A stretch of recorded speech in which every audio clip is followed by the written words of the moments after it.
Hey, good morning. This is Steve Stites, Chief Medical Officer here at the University of Kansas Health System, broadcasting live with you from the Dolph Simons Family Studio. Delighted to be back with you on this beautiful Wednesday morning. You know, because that Monday was kind of a holiday, I keep forgetting what day of the week it is. That's not unusual in general. We are very delighted to have with us three good friends of mine who have worked so hard with us throughout this entire pandemic. Dr. Mark Steele. Mark is from Truman Medical Center, where he is the Chief Clinical Officer. I just think of him as their Chief Medical Officer as well. Also, Dr. Raghu Adiga from Liberty Hospital, and Dr. Larry Botts with Advent Health, all essentially CMOs in each of their institutions. And it is a delight to have these guys back with us today. Before we turn to them, though, I want to start with Dr. Nathan Barr, who's subbing for Hawkeye, who's out on vacation. Nate?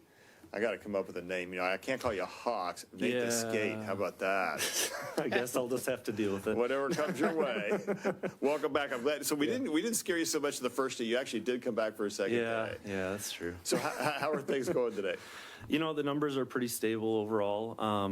We have 65 patients with active infection today. That's from 67 yesterday, but the total number is 114, which is exactly the same as it was yesterday. So that includes those people that are no longer considered to be actively infectious, but still dealing with the consequences of COVID. Amongst the active infections, 24 of those patients are in the ICU. That's from 21 yesterday, so a little bit up, and 10 of those patients needing a ventilator. 49 patients considered not actively infection here. And then in Hays, they're at 21 today. That's from 18 yesterday. So very similar, but up a little bit. We're all kind of just hovering in this new normal and everything. So let me first, before we turn to reports, I just want to make sure we got everybody on the line. Mark Steele, you out there for us? I am. Good morning, Steve. Hey, good morning. Larry? Good morning, Steve. Yes, I'm here. Good morning. And Raghu? Good morning. I'm here too. All right. So we're going to first turn to some reporter questions, and then we're going to join our discussion with our other with our friends here from our other health systems here in the city. So first, are there reporter questions out there? Good morning, Cody Holyoke, KMBC 9 News. Cody, welcome back. Thank you, sir. As we move into a new administration, Operation Warp Speed kind of transforming, I'm curious, I know it's early, but have you received any inklings of new guidance that could be on the way for vaccine distribution? Oh, that's a great question, and I think we're going to know a lot, Cody, in the next 48 hours. And here's what I would say: Operation Warp Speed, in terms of vaccine development, has been a smashing success. In terms of the logistics of vaccine distribution and production, I'm not sure it has met the same level of success as what we've seen. And what I'm hearing from I think what we're all reading from the Biden transition team and the folks he's naming, who, by the way, look incredibly well qualified, right? I think that there will be a much greater emphasis on wearing masks and such with infection control, which we will welcome that. All of us will be delighted to see that emphasis because it clearly keeps us safe. And it should not be a political tool. I think the thing that probably rankles us the most is when masks became a political weapon as opposed to something that keeps people safe.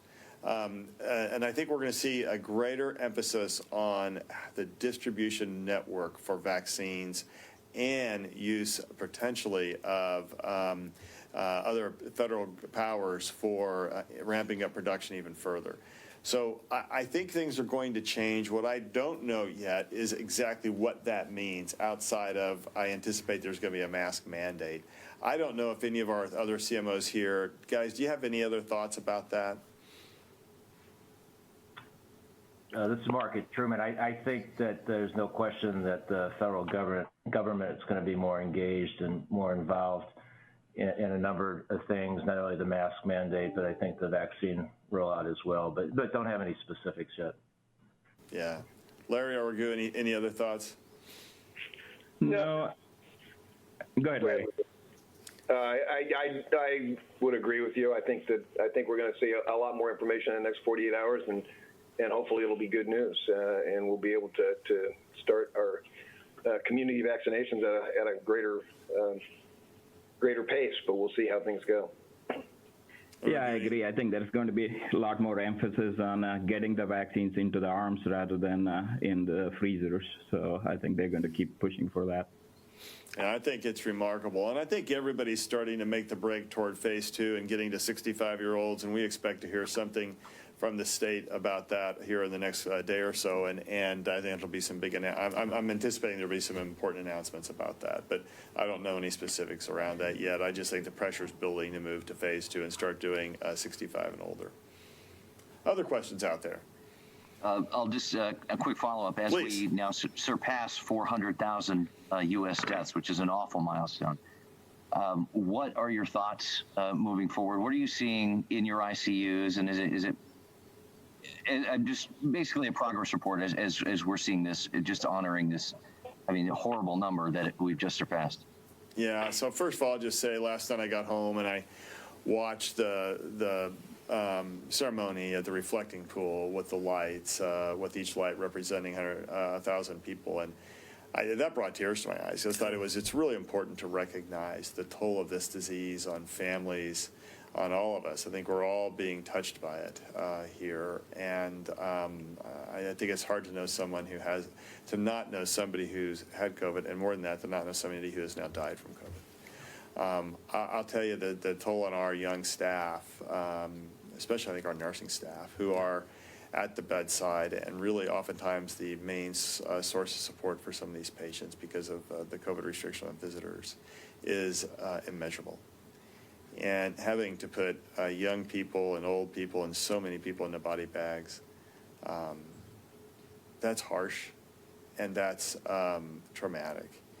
So I thought it was immeasurably important that we took a moment to reflect last evening like that with President-elect and the Vice President-elect. I don't know how to put into words the impact of COVID on everyone and on our teams. And I don't know, Mark, Larry, or Raghu, if you might be better at this. Dr. Adiga, let me start with you. Can you find words for that 400,000? No. I mean, in my lifetime, I have not seen anything like this in a matter of a few months. I mean, even yesterday, even in the middle of seeing this, the bright light from the vaccine, myself and my CEO actually made rounds in ICU yesterday. It was specifically a tough day. We had, 2 back-to-back deaths in ICU, and nurses were pretty emotional. So it is hard. Yep. Dr. Botts, words? I don't have many more. It's been a devastating thing for all of us. It certainly, as I echo your comments, that certainly on the frontline staff, it has been a difficult 10 months. I think what has given some hope, I think, is the vaccine. I think that as you see people coming down and our associates coming for that vaccine, it does give them a little hope. It gives them a little bit of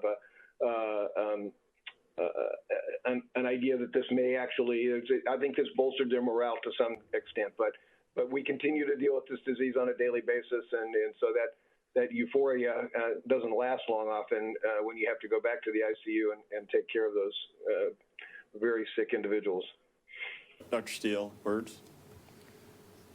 Yeah, I mean, not a lot to add. I mean, obviously very sobering statistics, and we talk about them, and sometimes I think sort of forget that behind every one of those is an individual and family members and friends of those folks. And so, but like Dr. Bott said, I mean, I think having the vaccine available and trying to get that rolled out as quickly as possible gives us all hope, and hopefully we can decrease these, get these numbers down as quickly as possible. I'll just say from a personal standpoint, I don't represent the health system in this. I see people moving to invalidate those who didn't. They're trying to say the election didn't happen or the election was stolen, and maybe not fund or support. I don't understand how people can think COVID isn't real, and how people can make a choice to not just do a simple act of love and wear a mask. the immensity of this is overwhelming, I think, to all of us. And I don't think we have found our way home yet because we failed to acknowledge the first fact of finding our way home. And the first fact is to acknowledge that COVID's real and that we have to care for one another. Instead, we've politicized it. We've tried to turn it into a hoax, and we've tried to flaunt it. COVID doesn't discriminate. It doesn't care who you are. It doesn't care if you want to try to flaunt it. COVID will come for you if you don't follow the rules.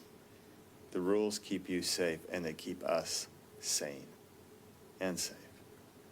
We got to follow the rules. 400,000 is an unacceptable number. Are there other questions? I have one from Lindsay Shively at 41. She says, we've heard lasting effects of some from COVID-19 can include developing asthma. Do we know how long that asthma is expected to last? Yeah. So, Larry, you're probably pretty well positioned for this. You and I could probably take that one on. You want to start? Larry's a pulmonologist, by the way. He and I are both lung guys. Yes, and unfortunately, I think the answer is we don't really know. I think that it's not unusual in some individuals that they will develop asthmatic type symptoms even after other viral infections. So it's not unique, I think, to COVID because that happens. Usually, if you've got somebody who hasn't ever had that difficulty in the past and then develops it post viral infection, at least with other viral infections, that is usually a self-limited thing, and it may not last more than a few weeks to a few months. Now, it's not always true. And COVID, as we know, with our experience to date, is not your everyday viral infection. So I think that that duration of those symptoms, whatever they are, asthma or other long-term symptoms from after COVID recovery, we're just in a kind of wait and see, follow, and do the best we can to ameliorate those symptoms. Exactly. Other questions? Well, let me turn then to Mark. Mark, how are things going at Truman? And tell us a little bit about what's your current status, how's the ICU doing, and where are you at with vaccines? Sure, happy to. So today, this morning, we have a total of 42 patients in the hospital, which is on the lower end for us. We were at a high of 62 about 3 weeks ago. And so we've been sort of hovering in the 40s. We have 10 in the ICU, and we have 4 on ventilators. So we're pleased that the numbers seem to be down a little bit, and that at least so far, the holidays don't seem to have created a large influx of folks for us. As you know, we were the first medical center in the region to begin vaccinating staff back on December 14th, which feels like a long time ago now, at least to me. We're continuing to administer the second doses of our staff vaccinations. We've worked with a number of the patient-facing community healthcare workers, including a number from behavioral health to assist with getting access to vaccinations. Paramedical personnel here in Missouri weren't initially part of the phase 1A, but were added just about 2 weeks ago. So we became busy helping to vaccinate a number of the Kansas City Fire and other local paramedical professionals. At the end of last week, Missouri opened up the phase 1B Tier 1, which includes not only the first responders, emergency services, and public health infrastructure. So we work with those groups, vaccinating several people from the Kansas City Police Department, Jackson County Sheriff's Office, and other federal, city, and county agencies. And to date, we've now immunized close to 7,000 folks. On Monday in Missouri, as you probably know, moved to phase 1B Tier 2, now allowing us to start vaccinating patients who are age 65 and older, as well as adults with underlying medical conditions. Our next step is that we will be reaching out directly to our TMC patients who are 75 and over and who are at the most risk. I would like to clarify, though, that we're not currently offering the vaccine to the community at large. We hope to do that soon. and we'll let people know when we're at that point. But right now, we're focused on our patient, staff, and first responders. We did make it our priority to be a leader in community testing of COVID-19. Like many others, established our drive-through sites on our campuses and also got out in the community to test people. And we're proud to say that we just actually went over doing 100,000 COVID tests. We'd like to be as effective when it comes to immunizing the community. So for the past few months, we've worked with the leaders in Kansas City's faith community, as well as diverse physicians who are working to help build trust in the community about the safety of the vaccine. We did do a town hall focused on dispelling myths and providing information about the vaccines that was very well received and can be accessed on our website at truemed.org. In addition to working with the community, we know that students need to get back to school, so we have been working with some of the local school districts and charter schools to be able to help assist in vaccinating the educators and school staff once the state moves into the final tier in phase 1B. We've been working hard to try to ramp up how many people we can vaccinate each day. Recently, we've been doing over 500 a day and have a goal of getting up to at least 1,000 a day, and we think we're going to hit that by the end of this week. And so that's pretty much what's been going on here in terms of vaccinations and what we've been up to. Thanks, Mark. You guys have done such a great job helping be so active in the community and reach out to communities where folks need help. And so thanks for being there, and thanks for doing that. Larry, how are things at Advent Shawnee Mission? So we're in about the same situation. We've been in the mid 40s for most of the time. Today we have only 36, so it's a little bit of a downward trend in the last 4 days, and we have 8 of those are in the ICU, and excuse me, 3 of them on ventilators. So we had a little bit of a decrease at the end of, or increase, I should say, at the end of last week, and it has since been a little downward trend. So we're hoping that was the extent of any holiday surge we might have experienced, and now our trend is downward. That's my optimistic view of things. As far as our vaccine efforts, we are set to complete our associates and medical staff tomorrow with our final clinic. We'll then be in a situation where we will be out of vaccine unless the state gives us more to start any community vaccination. We've had an excellent acceptance rate amongst our associates and medical staff. We're at over 70% of those individuals that have offered have actually accepted the vaccine, and we're going to continue to encourage the remaining group, but we were very happy with that acceptance group. There's been a real feeling, as I noted earlier, gratitude and hope surrounding all of our events to vaccinate our healthcare workers, and after months of caring for those patients, they definitely had a little bit of a bolstered morale because of that.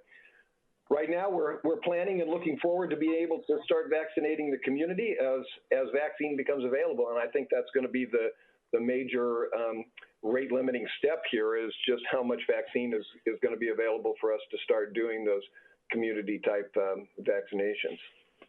And thanks for all the great work you and your team have done. I know it's been special, and that the folks there have really pulled together and helped a lot in Johnson County, first responders and others with vaccination. Raghu, how are things up in the Northland, up in Liberty? It's going very well. We've been pretty busy lately.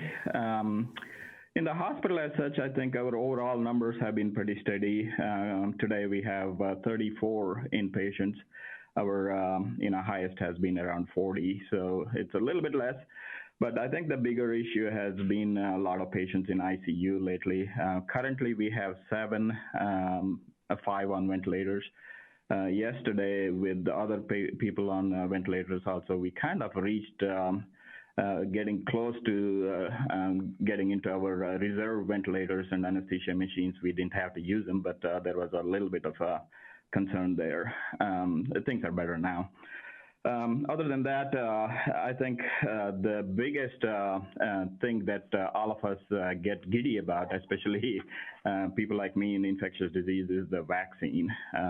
We've been able to vaccinate well over 2,000 of our employed and medical staff members, as well as we were able to accommodate several community health partners as well, about 300 to 400 as we opened up for paramedics and independent practices last week. We are now into getting the second doses into them. One good thing that we've observed is that over past several weeks and months, at any given day, we would have anywhere between 20 to 30 of employees off work due to COVID. But this week, you know how many we have off work? 7. Many. And that's awesome. That is, purely, I believe, is, many of them have not even had second dose of vaccine yet. So I'm really excited about what the vaccine can bring. And so with that, I think vaccines really is our biggest hope. And I think getting them to the community, as Mark and others have talked about, should be our biggest goal. So for the past week or week and a half, we've been really working hard on trying to figure out how do we do this in the Northland for the community. So we created a task force last week, and we called it Operation Safe Community. And yes, of course, the vaccine supply is the biggest issue, but we had to figure out other logistics and a site for that. So we've been able to secure a site now, and we've got our partners, Clay County Public Health, City of Liberty, and a couple of educational institutions around us, William Joel and Liberty Public Schools. So we worked hard, and now we're expanding it, and we're glad to add North Kansas City Hospital and North Kansas City School District yesterday, and this is expanding. So our goal is hopefully in the next week or two to be able to set up this mass vaccination site in the Northland and start opening up with the priority groups for especially the elderly folks and move on. So I'm really excited about that. And of course, the monoclonal antibody infusions have been going reasonably well. We've done about 100 or so far. And I looked at the data lately. Of those, only 2 have had one had an emergency room visit and one had hospitalization. So that's actually a remarkable number. I'm thrilled that these are all high-risk groups only. We didn't really, we were pretty careful in whom we selected high risk for complications. And I'm glad to see that actually they didn't get sick. That was the intention. So. Yeah, I actually think the monoclonal antibodies, we don't talk about those enough, as I've been impressed. Nate, what's your sense so far of how they've gone here at KU? Yeah, they're going pretty well. We've really ramped up our ability to do more and more infusions, and similarly, we're really trying to focus on people with a lot of comorbidities at high risk for progression to severe disease. And yeah, we've had very few patients that have gotten the monoclonal have to come to the ER or the hospital. In fact, most of those that have not actually been related to COVID. They've been sort of incidental, unrelated things. So yeah, I think last I heard, I know we're over 150, maybe 160 or so infusions, and it's going fairly well. We have a pretty well-integrated system for trying to screen these patients and get them in. I think we're doing, there's a couple of antibodies, and then there are a couple more antibodies that are now in clinical trials here at KU that also look really good, and so I'm looking forward to that therapy. One last question, then we're going to turn to our community for questions. Is anybody considering doing a drive-by vaccination clinic? Because so far we're still doing it in person, but Mark, any thoughts about drive-by at Truman? We have talked a little bit about that, but we've not decided definitively to do that. So we're doing it on site. Obviously, that's more complicated given the fact that we have to observe the folks for at least 15 minutes. And so no clear decision on that yet. Yep. Larry, how about with Advent? No, we have not. We have talked about it. We certainly don't have any plans to do that. I think the biggest difficulty from our standpoint is just that observation period and how to logistically do that if you do a drive up. But we have not set that up, but we've talked a little bit about it. Okay, Raghu? Yeah, no, we talked about it, but again, in addition to observation, it's the temperature outside. You bring me 60-degree weather, we can figure something out. All right. How many people are you going to do a day in your mass vaccination clinic, Raghu? Well, we are talking about starting at least with 1,000 and ramping up quickly to 2,000, and as you know, to 2,000 a day. But as you know, it's all dependent on the vaccine supply. Yep, you bet. The site that we've secured is almost 400,000 square foot, so you can distance them 60 feet from each other. That's awesome. Where's it going to be? It's going to be by the I-35 and Pleasant Valley exit. It's just off the I-35, so it's fairly close. Well, that's great. It's a brand new warehouse. Okay, good work. All right, Jill, I bet there are questions out there. I see you pacing back and forth on your feet, ready to get to them. Yes, Catherine with the Kansas City Star has sent a question, so we'll do hers first. And the question is, there were reports of crowds who were mostly unmasked because they were drinking at local venues last weekend to watch the Chiefs games. What are the risks of this type of gathering right now? What is the safest way to view this Sunday's game? Oh, yeah, I think the mayor brought that up yesterday. Mayor Lucas on the program, and he talked a little bit about that, Nate, about that we know that any crowd gathering, there's a substantial risk. Someone there is going to have coronavirus that's so prevalent. Yep. So the best way to do it, small crowds, outdoors, or wearing a mask, or kind of more in your own home or something. Yeah. I mean, on your own couch with your immediate family is the safest way, right? So, yeah, if it's going to be a gathering, a small one, an outdoor gathering, whenever possible, even with the cold, I've definitely seen people doing that where they have a TV set up in the driveway and a couple close friends distanced apart from each other, and that's a relatively safe way to do it. But the safest way is to be on your couch with your immediate family and, cheer louder so your neighbors can hear you maybe, I don't know. But, it's still a very risky time to be in big crowds indoors without masks. That's a dangerous situation and not something we want to encourage at all. So, Raghu, as another infectious disease doc in your background, what are you saying to people who say, I want to go out and celebrate for the Chiefs and watch it together? Yeah, I mean, that really is not very smart idea at all. I kind of look at the last few months of this effort as, I like to run. I kind of compare it to the, run when you're approaching the finish line. Yes, the vaccines are the ones that's going to give you the adrenaline to just run the past few yards and get there. But you can't forget to breathe. Using a mask, doing all the infection control measures is just the basic. You just have to continue to do that. No matter how much you run, you still have to breathe. This is common sense. You can't forget that.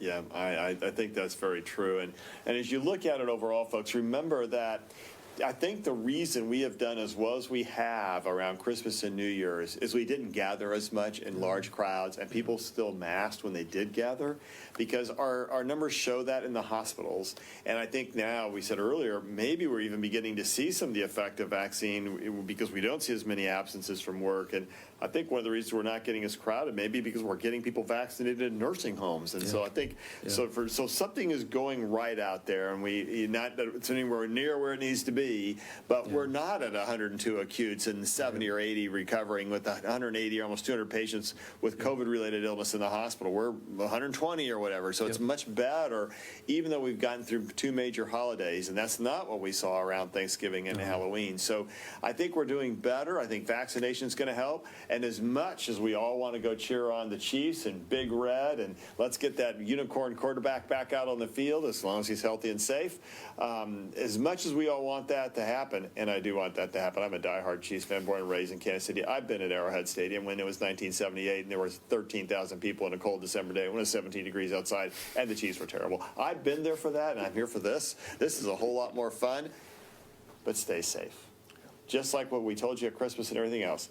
If you work to stay safe, you'll stay healthy and get vaccinated, and we all can get back to Arrowhead together and let those opposing teams know what it's like when there's 78,000 people all cheering for the Chiefs. Isaac wants to know, do the hospitals have some kind of agreement where they share vaccine to make sure that all healthcare workers, so we're moving through the phases quickly? Yeah. Well, I don't know that there's actually an official agreement, but I know we've all been sending vaccine everywhere. And I know we've sent some to Johnson County and Wyandotte County early on. We didn't get a lot in the first shipment, so actually Wyandotte and Vibrant sent some to us. And so we're sending it everywhere. And we heard Lee Norman actually encourage that yesterday. Just get people vaccinated. And just to say, I'm pretty darn certain that Mark Truman sent vaccine up to Liberty and North Kansas City early on. Yep, I can speak for that. The first week when we didn't have any vaccines for our healthcare workers, it was Truman that came through. So yes. So Mark, thank you. Oh, you're quite welcome. It was our pleasure, and certainly in any way we can help. And we've redistributed vaccine to other entities as well locally here when they were in need, so including some for the Jackson County Health Department. So I think we've all tried to work collaboratively and make sure those who have needed it can get some. And Larry, just to say also, rural hospitals. Sorry, go ahead. Sorry, I was going to say. The smaller rural hospitals have had the same kind of issues. We transferred some from here as well a couple of weeks later.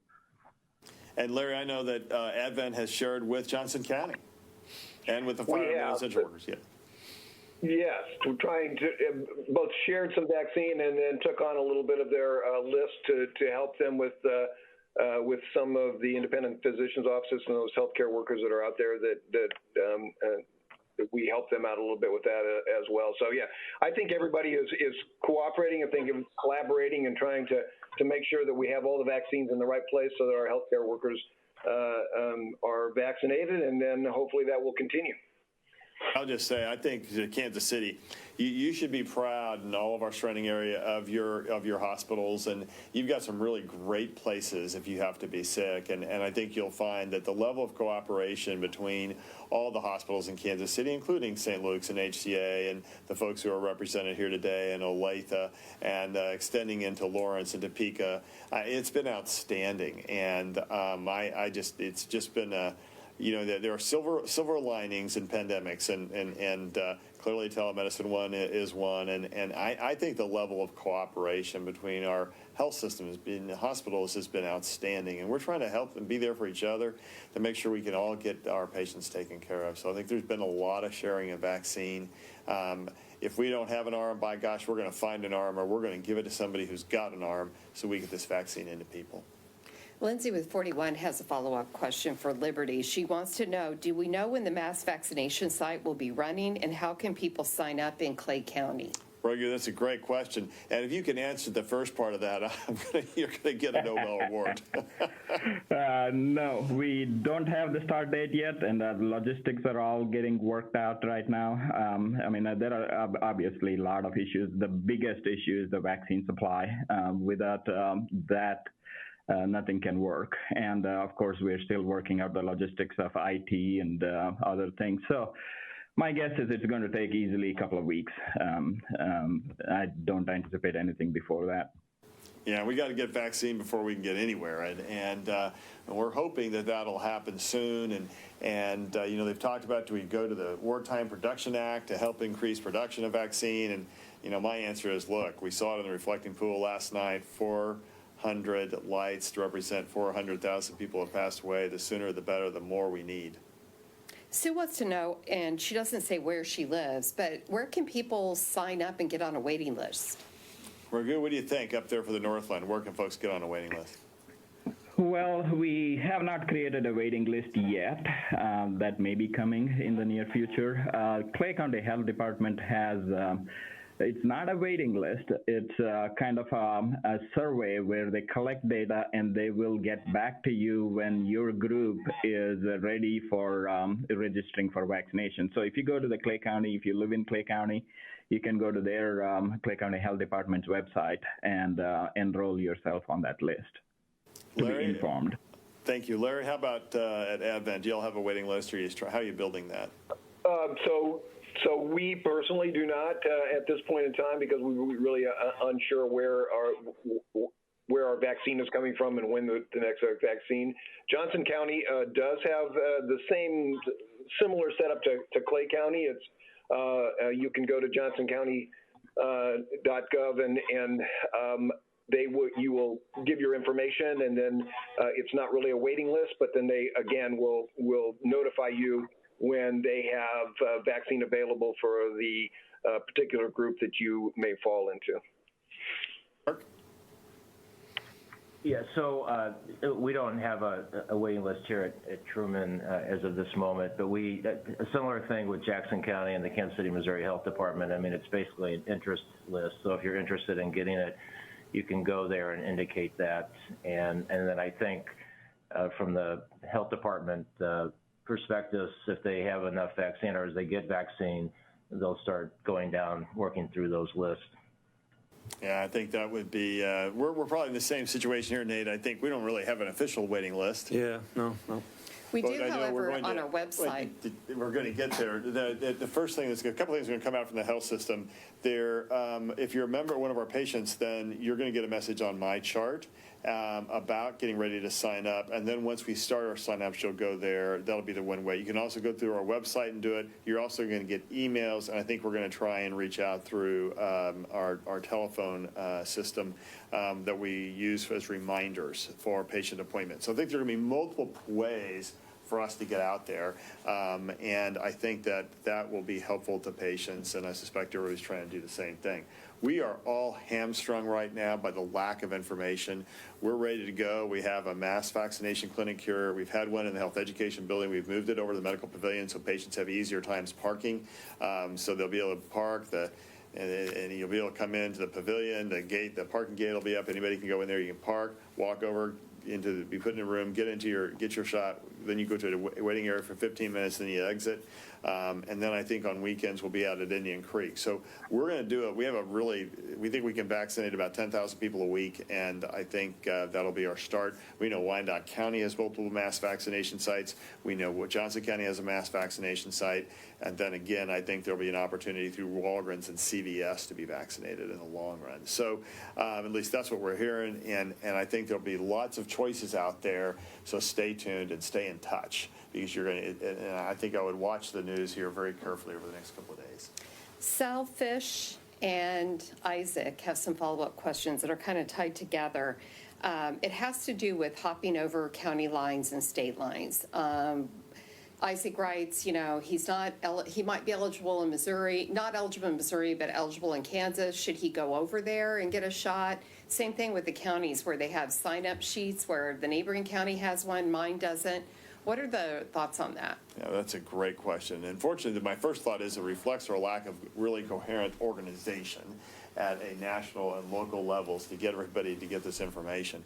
Lee Norman was on our program yesterday, and I think his point was, I just get the shot. Yeah. And I think it's less worried about county lines, so I think that's Kansas's official thing. The thing we've said, and historically what we've heard is we're not going to really care about state lines. So if you're a patient of our health system, and I'll be curious to what our other colleagues are hearing, but whether you're Missouri or Kansas, if you meet the criteria that we have, then you would come over and get your shot, and we would invite all of our patients to be vaccinated, because the key isn't where you live; it's get the shot in your arm. So, Mark, what's your approach to Truman? Well, what I've heard is that there's less concern, I think, about the vaccine crossing the state line.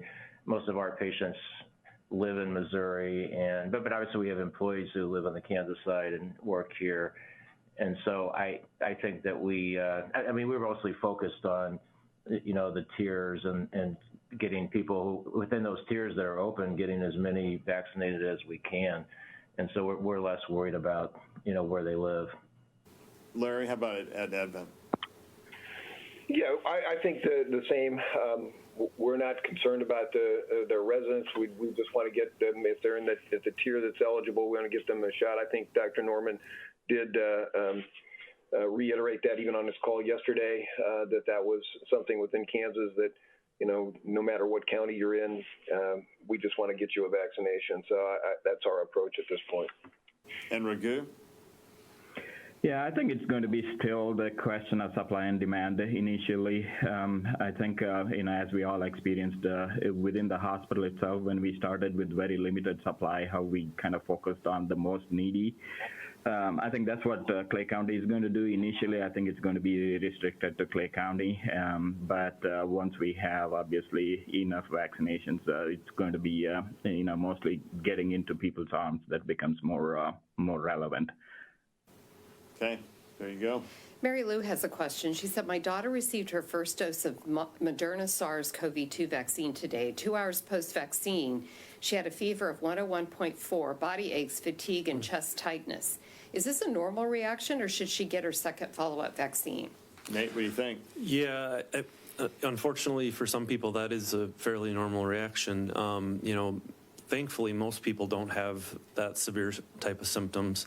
But, in the Moderna study, as with the Pfizer study, something like 10% or so had a fairly significant fever that they dealt with, and different grades of that, of course. So, yes, not unexpected, but be careful with it, watch it. You can take things like Tylenol to help yourself feel better. They did that in the study as well. So we know that that's, part of how people can deal with those things. And then keep watching.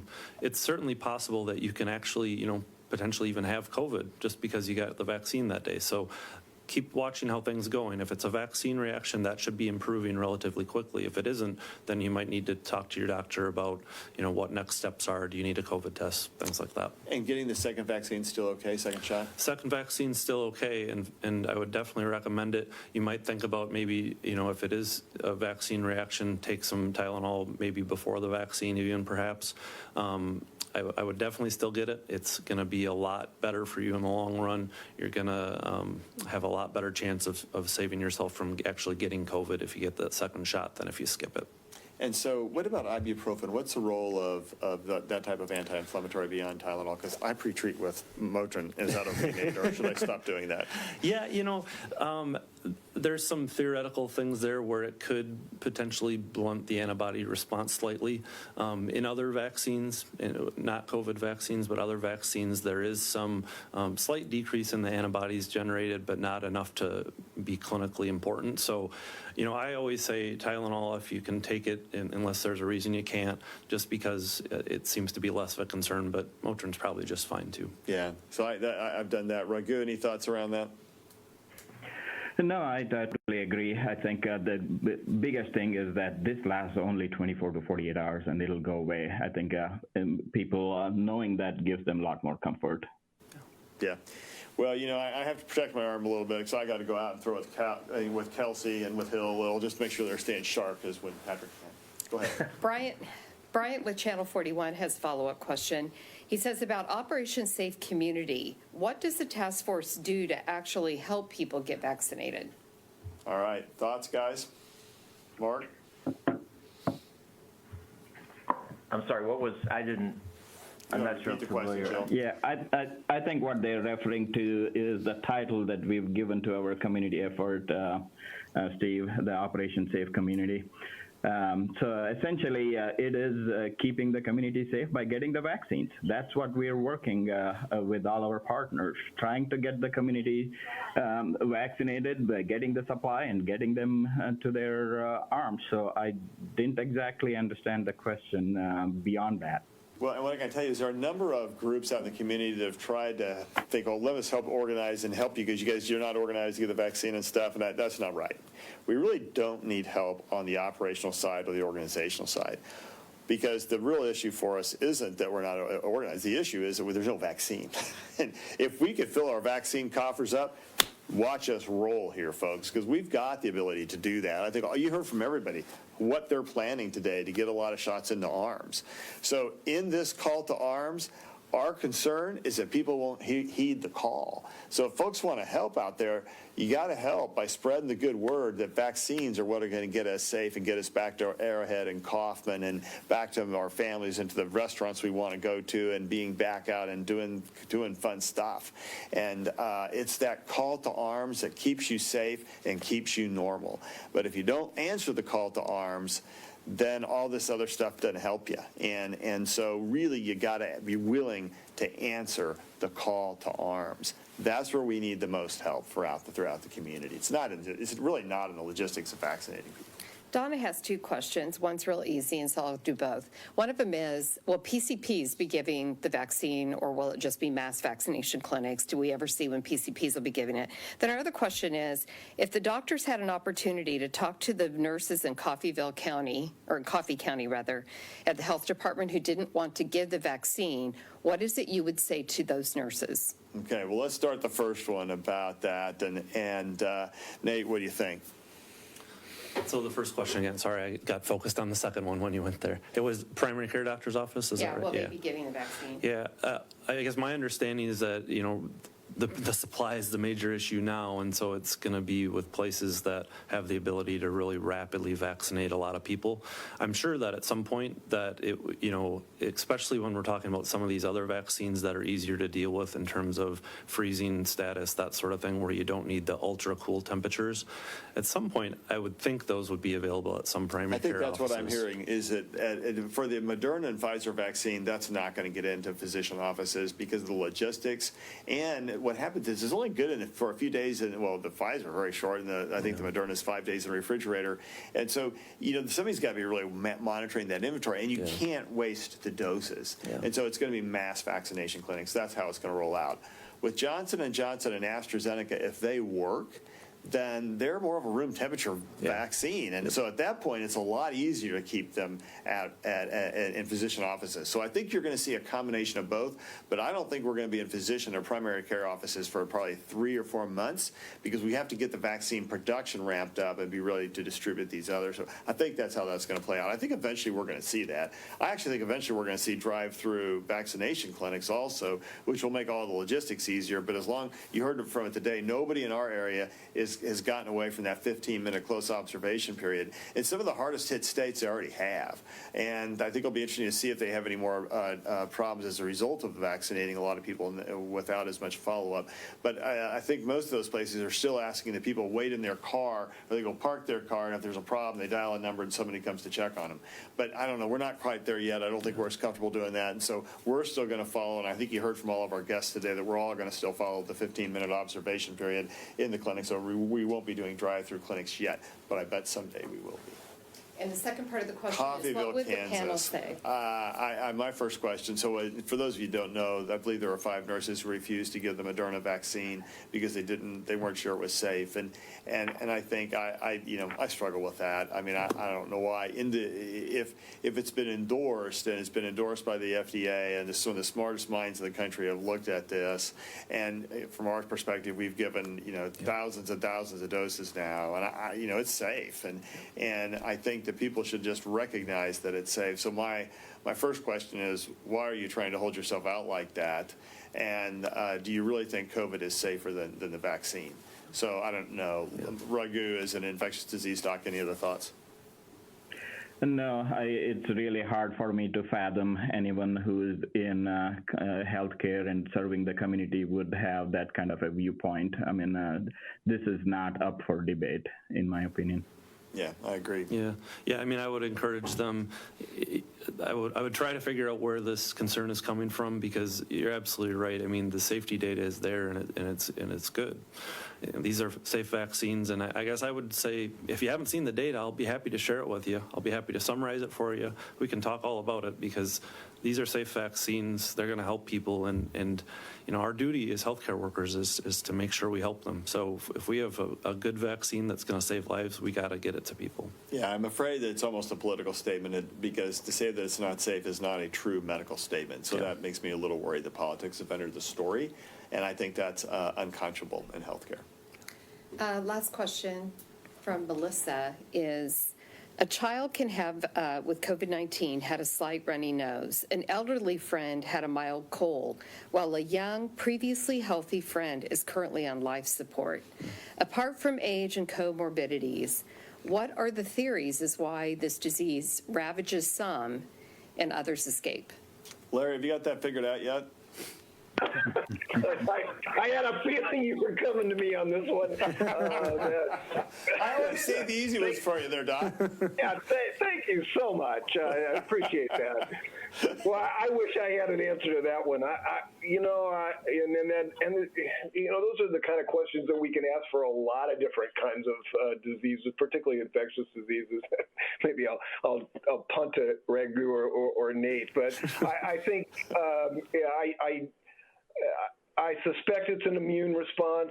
I'm sure I think that most people believe that it has differences in their immune system and why some people are much more affected and some are hardly even symptomatic. But I certainly don't have the answer to that one. I don't know. Mark, any other thoughts that you would have? No, I think Larry said it as well as I could try to describe what possibly may be going on. Okay, Raghu, help us out. Well, all we can say is that it seems mostly the dysregulated immune response that's causing most of the havoc rather than direct viral effect. But again, if somebody can figure that out and identify before they get ill who those are, I think it's worthy of a Nobel Prize. And for sure. And Nate, that's really no different, though, than many other viruses. Some people get a virus and they're just fine, and other people can get the same influenza virus, for example, and, get really sick from it. Yeah, you're exactly right. I mean, there's a few things that are unique here, obviously, right? The first thing is that just, nobody had baseline immunity to this virus, so we saw it in massive quantities that we weren't seeing. And the fact that it spread so easily, again, just massive quantities of people being infected with this virus.